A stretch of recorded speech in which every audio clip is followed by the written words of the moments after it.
नमस्कार दर्शकों, आज मैं आपका रामायण एपिसोड नंबर 15 में स्वागत करती हूँ।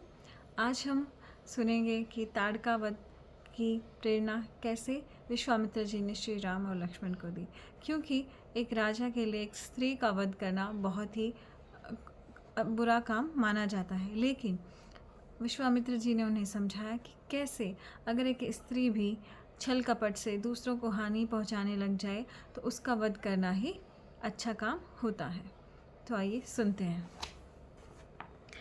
प्रभात काल होने पर शत्रुओं का दमन करने वाले वे दोनों राजकुमार नित्य कर्मों से निवृत्त हो विश्वामित्र जी को आगे कर नदी तट पर पहुंचे।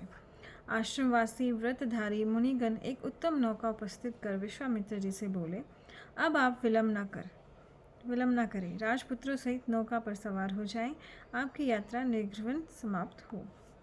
विश्वामित्र जी तथा अस्तु कहकर उन ऋषियों का सत्कार कर सागरगामिनी उस नदी के पार पहुँचे। अस्तु का मतलब है ठीक है संस्कृत में। तो विश्वामित्र जी ने कहा कि ठीक है, आप सबका कल्याण हो, आपने हमारे लिए नौका का इंतज़ाम किया, हम चलते हैं।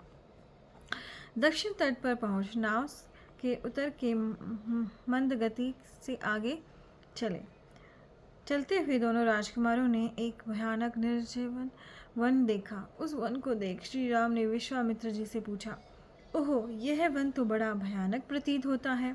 इसमें झिंगुर झंकार रहे हैं, बड़े बड़े भयंकर जीवों के नाद से परिपूर्ण है और भास पक्षी भीषण शब्द कर रहे हैं। ये कैसा वन है? जब वो नदी से जा रहे थे तो उन्हें एक वन को देखा, क्योंकि नॉर्मली वन में हरियाली होती है, अच्छी अच्छी आवाज़ें आती हैं पक्षियों की, तो वैसा उन्हें प्रतीत नहीं हुआ। ये बहुत ही भयानक वन उन्हें लगा। तो उन्हीं में मन में जिज्ञासा हुई और विश्वामित्र जी से पूछ लिया। बाज पक्षी अनेक प्रकार की भयानक बोलियां बोल रहे हैं। इस वन में सिंह, व्राघ, सूअर और हाथी भी दिख पड़ते हैं। धन, असंध, अर्जुन, बिल, तेंदुआ, पाडल और बेरी के वृक्षों से व्याप्त यह कौन सा वन है?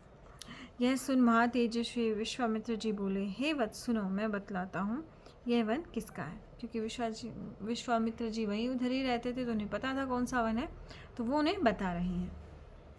पहले यहाँ देवलोक के समान स्थिति वाले धन धान्य से भरपूर और समृद्ध मलद और कुरुष नाम के 2 देश बसे हुए थे। फिर उन्होंने बताया कि यहाँ पे देव तुल्य 2 देश बसते थे। फिर यहाँ ऐसा क्या हुआ? कुछ काल पश्चात एक स्वेच्छाचारिणी यक्षिणी इधर आ निकली, जिसमें अनेक हाथियों का बल था। लेकिन फिर ताड़का आ गई। अब ताड़का के बारे में बता रहे हैं कि वो कितना उसमें बल था, उसमें बहुत सारे हाथियों का बल था। हे राम, तेरा कल्याण हो। उसका नाम ताड़का है, वह सुद की स्त्री है। उसका पुत्र मारीच इंद्र के समान पराक्रमी है।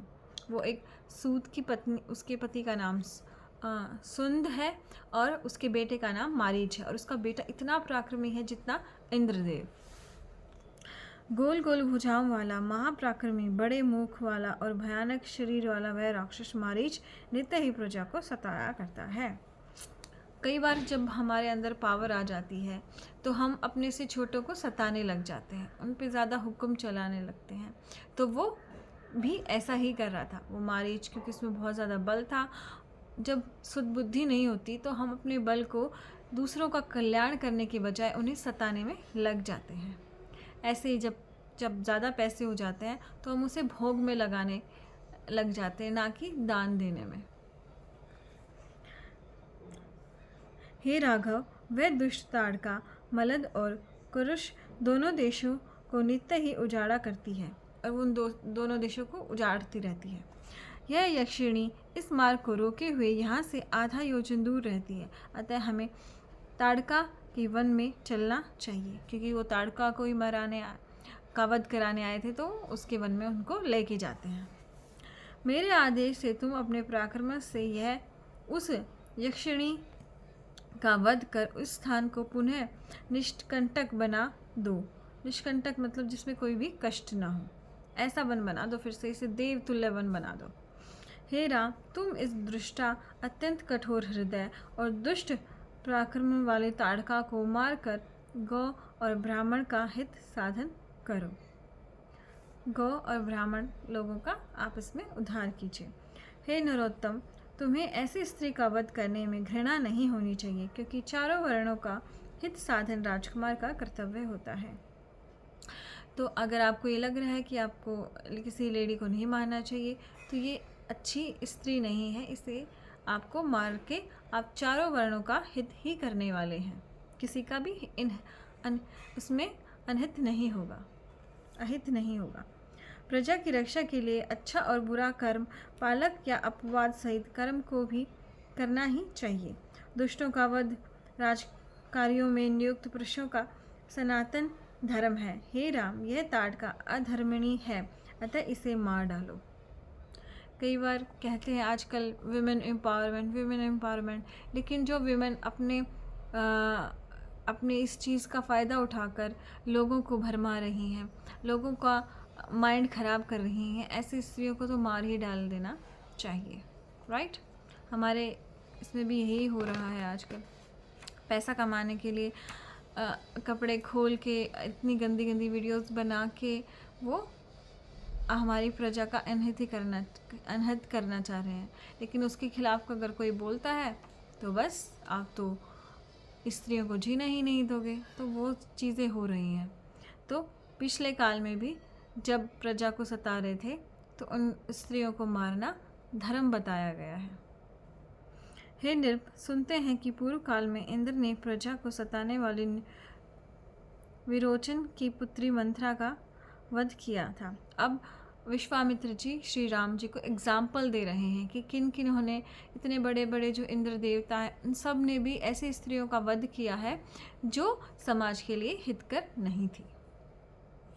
इसी प्रकार हे राम, विष्णु ने भृंगु की पत्नी शुक्र की माता को, जो इंद्र को मारना चाहती थी, मार डाला था। हे राजपुत्र, ऐसे ही और भी बहुत से महात्माओं ने अधर्मयुक्त स्त्रियों को मारा है। तुम भी मेरी आज्ञा से घृणा छोड़कर इसे मार डालो। अर्थात अपने मन में कोई भी घृणा मत रखो और इसे मार डालो, तुम्हें कोई पाप नहीं लगेगा।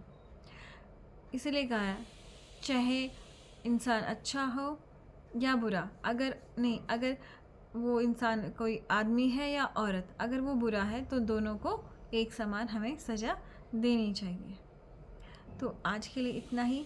आशा करती हूँ आप अपने मन की जो ताड़का है उसे मारने में सफल होंगे, क्योंकि हमारे मन में भी ताड़का जैसे जो बुरे संस्कार हैं वो उभरते रहते हैं, उन्हें हमें समय से मार देना चाहिए। तो आज के लिए इतना ही। बहुत बहुत धन्यवाद।